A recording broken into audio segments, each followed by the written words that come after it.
This is why I set goals based on how I want to feel instead of what I want to do. A couple years ago, I was dealing with bad anxiety, and I knew I needed to do something about it. I'd set fun and ambitious but doable goals for myself, like complete a 30-day yoga challenge or meditate twice a week for 8 weeks, stuff like that. And the typical pattern was that I wouldn't make it past week 1 or 2. I'd genuinely forget about the intention I had just set, or my eyes would glaze over when I saw the reminder, and the habit just didn't stick. I'd remind myself about it at the start of the next quarter and try again, and it just didn't feel satisfying. It didn't feel like I was making any progress, and I didn't feel any satisfaction for working towards my goals.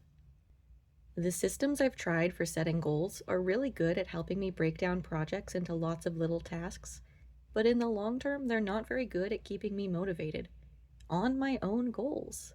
Shouldn't I be super motivated to work on my own goals? I love to write. I'm a writer. I write fiction. Many of my goals relate to writing. So why was I struggling to meet my output goals, even though I genuinely enjoy doing the work? In addition to the daily anxiety and the creative discouragement, I was also overwhelmed and overstimulated by my home environment. I wanted to build better cleaning routines, but I was really struggling with executive dysfunction, so it was hard to sustain day-to-day household maintenance. My goals, as it turned out, had basically turned into really big to-do lists. As someone with ADHD, it's hard to feel motivated when I'm staring at an endless series of tasks, stretching over days and weeks and months, reminders of stuff that I can't actually finish yet, even if it's a bunch of things I like to do. So I did what I usually do when I feel dissatisfied with the typical common sense productivity advice that never seems to work for me and people like me. I listened to my instincts, I stopped punishing myself for wanting what I wanted, and I started experimenting. One quarter, instead of setting goals, I pivoted away from a project-oriented completionist mindset and asked myself how I wanted to feel, like every day. How did I want to feel?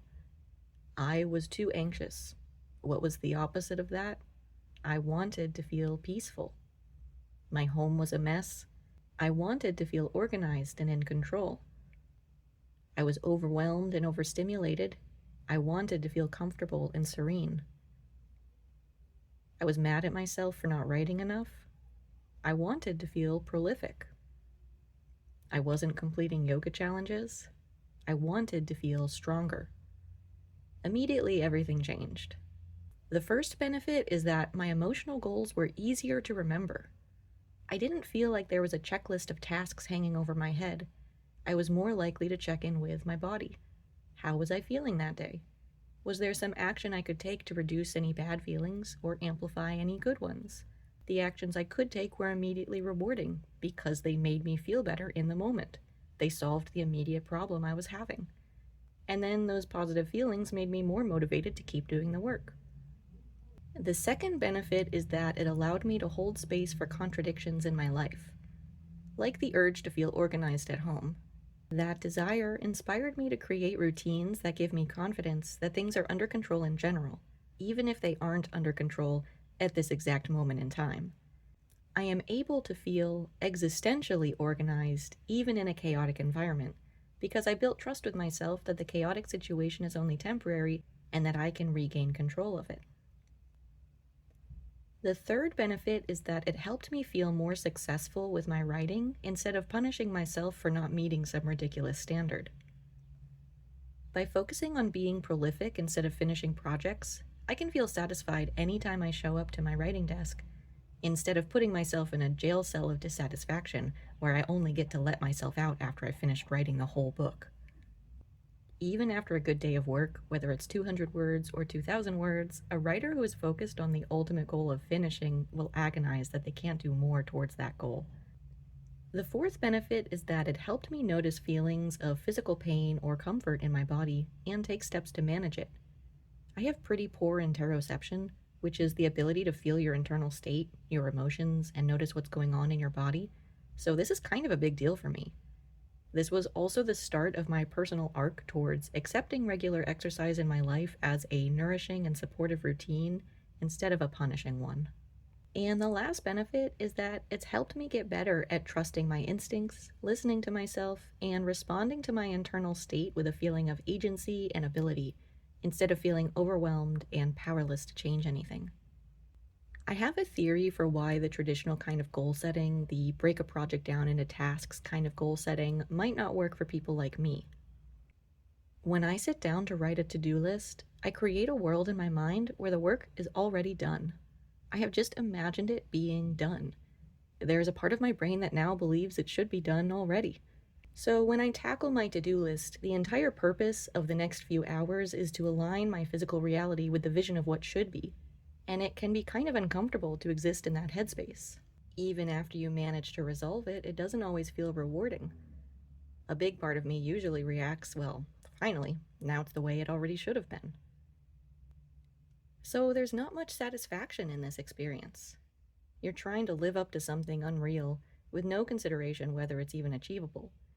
If you don't finish all of it, you'll be mad at yourself instead of feeling glad about what you did accomplish. And I say this as a person who likes to-do lists and genuinely uses them and relies upon them. I'm not trying to criticize them here. I'm just saying that thinking in this way can be exhausting and, at least for me, sustainable only for short periods of time. So imagine holding on to that tension, not just for an afternoon, but every day for a month, or 6 months, or a year.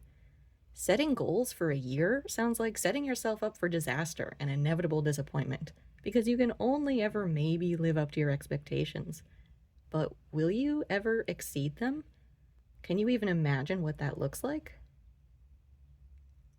There is a world where you might do your yoga challenge 29 days out of 30 and still feel like a failure.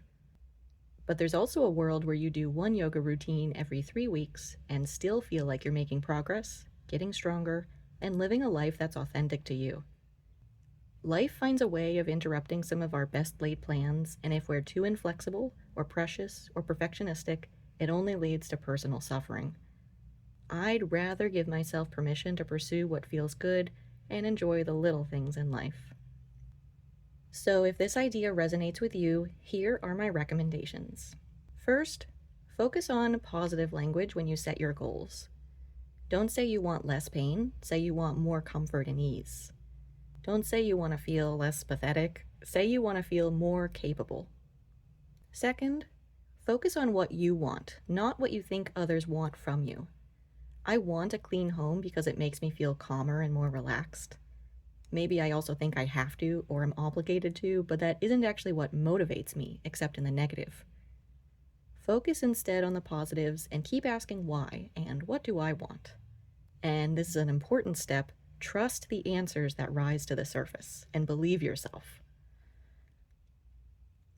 Third, think about your values and the positive traits that you admire in others.